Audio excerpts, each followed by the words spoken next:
გამარჯობა, მე მარიკო ვარ. დღეს წითელი პარასკევია. რთული დღეა, მაგრამ შემიძლია გითხრათ, რომ ეს შეგიძლიათ ჩათვალოთ მთლიანად მიტევების კვირად. და შეგიძლიათ მიტევება დაიწყოთ საკუთარი თავისგან. პირველ რიგში საკუთარი თავს მიუტევეთ, ძალიან ბევრი რამე. იმასაც გეტყვით, რომ ეს რეალური მიკროფონი არ არის.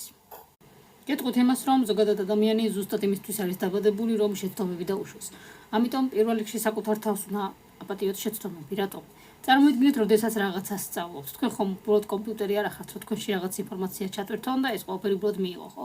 ამ ყველაფერს ჭირდება გადააზრება, გაანალიზება, რამდენიმე ცდა, შეცდომებს და ასე შემდეგ. შესაბამისად, თუ ოდესმე რაიმე შეცდომა დავუშვით, არ აქვს მნიშვნელობა ეს რა თემასთან დაკავშირებით დავუშვით. იქნება ეს კონკრეტულად განათლება, იქნება ურთიერთობებში, იქნება კონკრეტულად რომელიმე საქმეში თუ ასე შემდეგ, რაც არ უნდა გაგეკეთებინათ, იცოდეთ, რომ ეს არ აუშავს და ამის გარეშე თქვენ რეალურად ვერ განვითარდებოდით.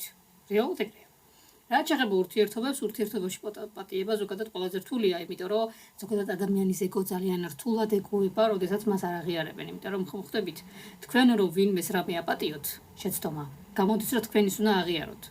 ოღონდ აღიაროთ არაცუდია, რამე კაი გაგებით, უნდა აღიაროთ ის, რომ მან თქვენთან დაკავშირებით რაღაც შეცდომა დაუშვა, თქვენ უნდა მიიღოთ მისი ეს გაკეთებული კონკრეტული საქმე და უნდა გაიაზროთ, რომ რა მოხდა, ხდება ხოლმე. თუმცა, სანამ იმ ადამიანზე გადახვალთ, ჯერ საკუთარ თავს უნდა აპატიოთ ის, რომ თქვენ ამ ადამიანში ცდებოდით და უბრალოდ საკუთარ თავს აპატიეთ. ჯერ დაიწყეთ საკუთარ თავით, შემდეგ სხვა ადამიანებით. საკუთარი თავის მერე მოდის მშობლები და დედმამიშვილები.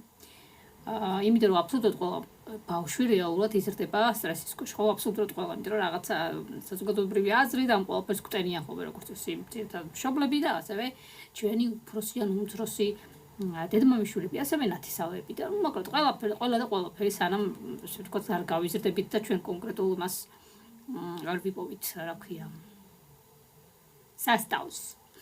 უბრალოდ ჩვენს კონკრეტულ ბაბლს, სადაც ჩვენ ვიქნებით. ბაბლ რა არის? ბუშტი, ხო?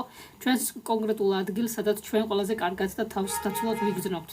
ძალიან სამწუხაროა ხშირად, რომ საკუთარ სახლში თავს დაცულად არ გრძნობენ, მაგრამ ნუ ცხოვრება ესეთია. სამწუხაროდ. ხან ესეთია, ხან ესეთია. მე გირჩევთ, რომ ადამიანების მიმართ შემწყნარებლები იყოთ, იმიტომ რომ თუ თქვენ სხვა ადამიანებს არ მიუტევებთ, თქვენც არავინ არ მოგიტევებთ. ამიტომ სწორად გამოიყენეთ ის ინფორმაცია, რასაც თქვენი სულიერი მამები ან ზოგადად რელიგია გაძლევთ. მიმტევებლობა მერწმუნეთ ყველაზე დიდი თავმდებობაა. ამიტომ პატივი ეცით თქვენს რელიგიას.